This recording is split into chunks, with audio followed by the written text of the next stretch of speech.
São Paulo nos diz hoje: sede meus imitadores, como também eu sou de Cristo. A quaresma vai começar daqui a pouquinho, gente. Quarta-feira que vem já é quarta-feira de cinzas. E a gente está em pleno final de semana de carnaval. Puxa vida. E nas portas, digamos assim, da quaresma, a liturgia nos convida a uma escolha, que é a escolha de todo cristão. E mais uma vez, eu já falei isso aqui algumas vezes, mais uma vez, a gente está diante de uma escolha como a Bíblia coloca. Eu coloco diante de você a morte e a vida, a bênção e a maldição, quente ou frio. E hoje, através desse convite de São Paulo, a gente tem essa escolha a fazermos. Quem nós queremos imitar na nossa vida? Quem é o nosso exemplo? Quem que vai ser realmente a pessoa que vai inspirar as minhas escolhas, os meus pensamentos, as minhas atitudes e a minha maneira de ser neste mundo? Não tem 3.000 opções. Ou eu vou ser imitador de Cristo, ou, como diz Paulo, de um discípulo de Cristo. Por isso, na tradição católica, a gente tem os santos, que foram imitadores de Jesus e que, às vezes, para a gente, é mais perto de falar, não, eu vou imitar Jesus imitando São Francisco, imitando Santo Inácio, imitando Santa Teresa.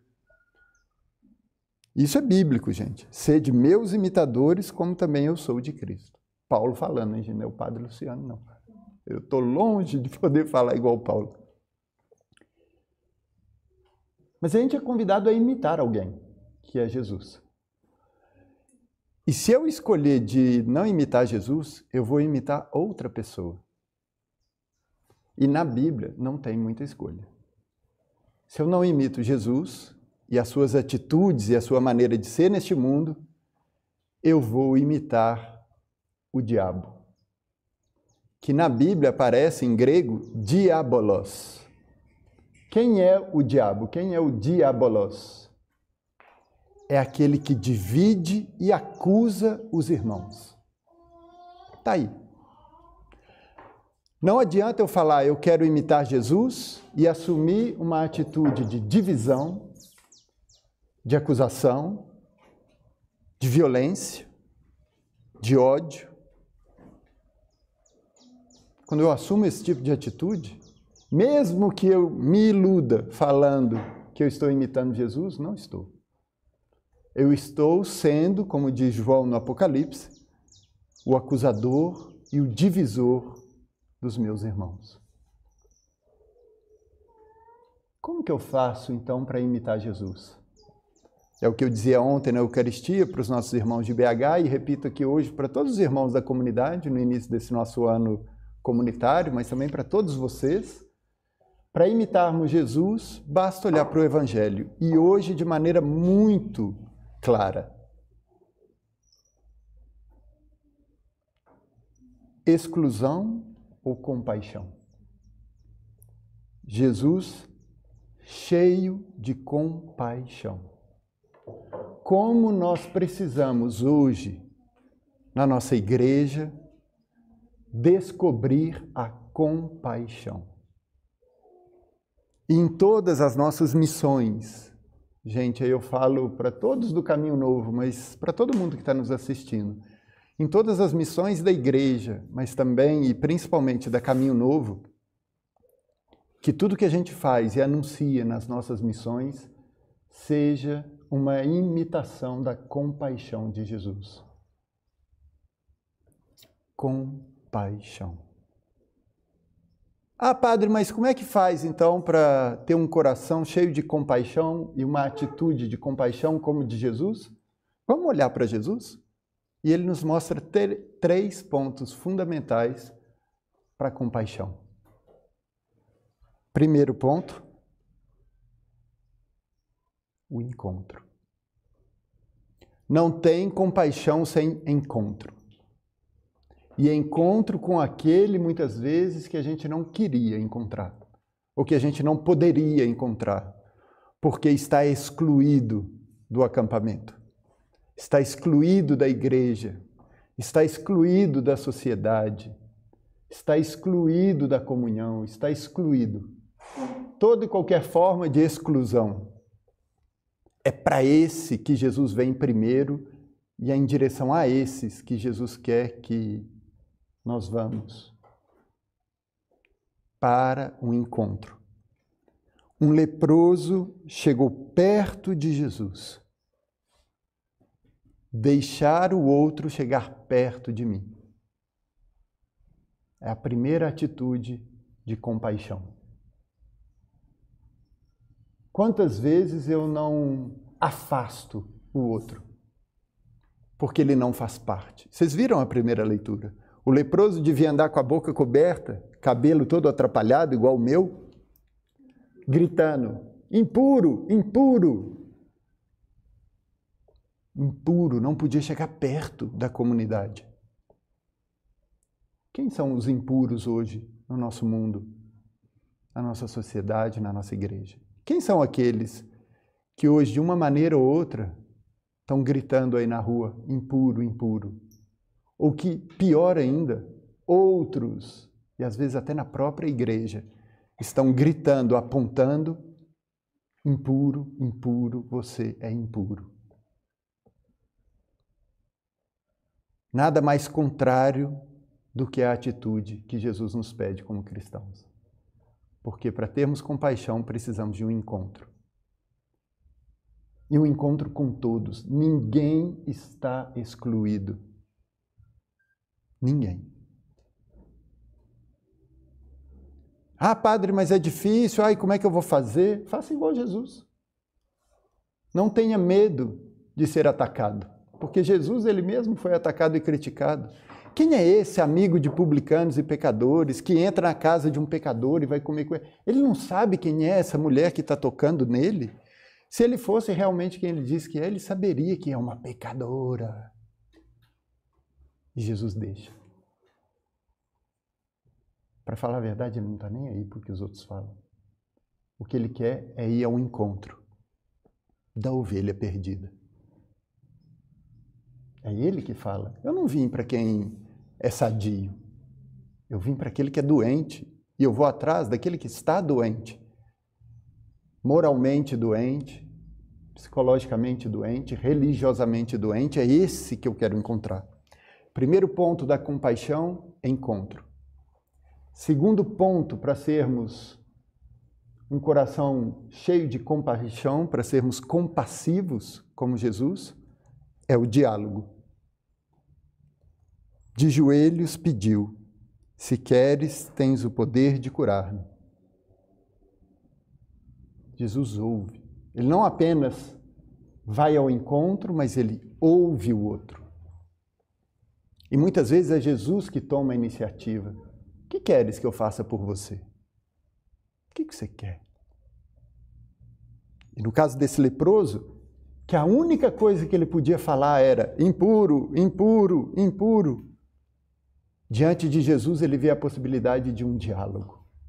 Ele não chega para Jesus gritando impuro, impuro. Ele chega pedindo misericórdia. Se queres, tens o poder de curar-me. Isso só é possível numa atitude de diálogo, quando o outro tem a certeza que vai se sentir acolhido e ouvido. Sempre. Num diálogo. Não num monólogo. Porque Jesus, diante desse pedido do leproso, podia ter falado, meu filho, você é um leproso. Você tem que ficar fora do acampamento. Não me dirija a palavra. Você não pode chegar perto de mim. Você não conhece a lei de Moisés? Você não leu a primeira leitura? Vai embora. Você não tem lugar aqui. Você é um leproso, você é excluído. Não posso chegar perto de você. Volta, cumpre a lei. Jesus não faz isso. Jesus ouve o que ele pede e, cheio de compaixão, terceiro ponto, estendeu a mão, tocou nele e disse: eu quero. Fica curado. Terceiro ponto, comunhão. Quando Jesus toca nesse leproso, ele entra em comunhão com ele. Quando Jesus vai na casa de um pecador, ele não vai fazer um sermão. Ele não vai dar uma lição de moral. Ele não vai para pedir qualquer coisa que seja. Quando ele fala para Zaqueu, desce depressa que hoje eu vou na sua casa, ele não vai para dar uma lição de moral em Zaqueu. Ele vai para um encontro de comunhão. Fruto dessa comunhão é a cura e a conversão. E é então que Zaqueu fala: Senhor, se eu fraudei alguém, eu vou compensá-lo. É depois do encontro, do diálogo e da comunhão, depois disso, depois de experimentar a compaixão de Jesus, é que o outro pode ouvir a palavra: vai e não peques mais.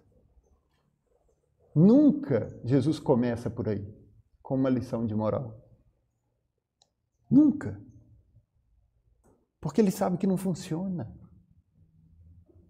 A porta de entrada do encontro com o outro não pode ser a acusação, a divisão, senão a gente não está imitando Jesus, a gente está imitando o diabo, repito, aquele que divide, aquele que acusa. E se esse leproso é curado,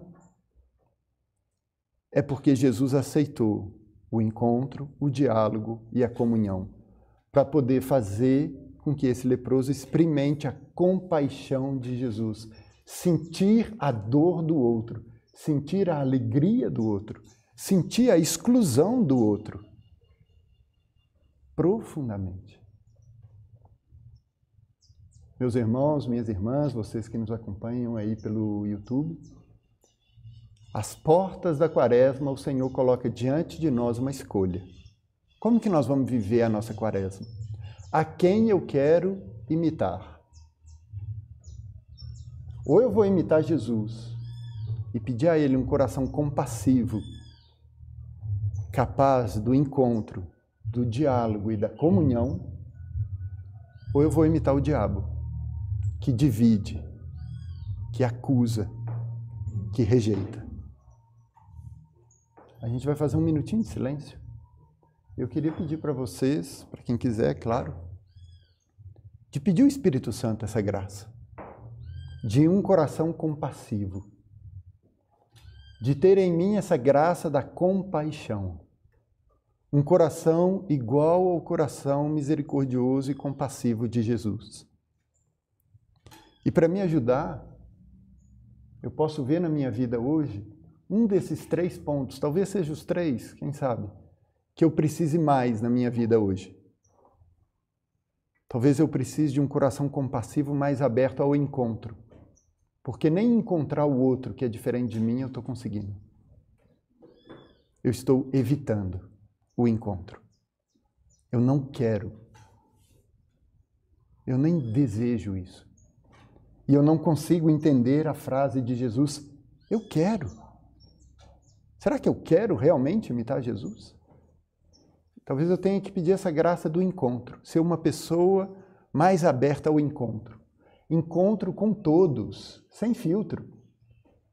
Seja ele da igreja, seja ele de fora da igreja, seja ele católico ou de uma outra confissão cristã, seja ele cristão ou de uma outra religião, seja ele crente, seja ele ateu, seja ele com as mesmas convicções políticas que eu ou não, pense ele da mesma forma que eu ou não, com os mesmos valores que eu ou não, o Senhor Jesus me pede para ir ao encontro dessa pessoa. Talvez hoje eu possa pedir mais a graça do diálogo, um ouvido e um coração que escute o outro. Antes de querer falar e fazer um discurso, eu quero ouvir o outro e dialogar com ele, mesmo que ele pense de forma muito diferente da minha. Se eu não ouvi-lo, como é que ele vai me ouvir? Pedir esse coração e esse ouvido de escuta, de diálogo, buscando sempre a verdade e a reconciliação. Talvez hoje para mim seja, para um coração mais compassivo, pedir a graça da comunhão, de não ter medo de ir na existência do outro e de tocá-lo na sua carne, tocá-lo lá na sua dor, da sua exclusão, sentar na mesa com ele, entrar em comunhão com ele. Ah, padre, eu não posso. Também acusaram Jesus que não podia fazer o que ele fez em dia de sábado, entrar na casa de quem ele entrou, se deixar tocar por uma pecadora. Acusaram Jesus de tudo isso, que eu tenho medo. Que o Espírito Santo tire do meu coração o medo de entrar em comunhão com aquele. Ah, mas eu vou ser acusado, como é que os outros vão me ver? Eles vão te ver como viram Jesus. Vou fazer esse minutinho de silêncio e pedir ao Espírito Santo a graça de um coração compassivo, cheio de compaixão, como o coração de Jesus, e entrarmos assim na nossa quaresma.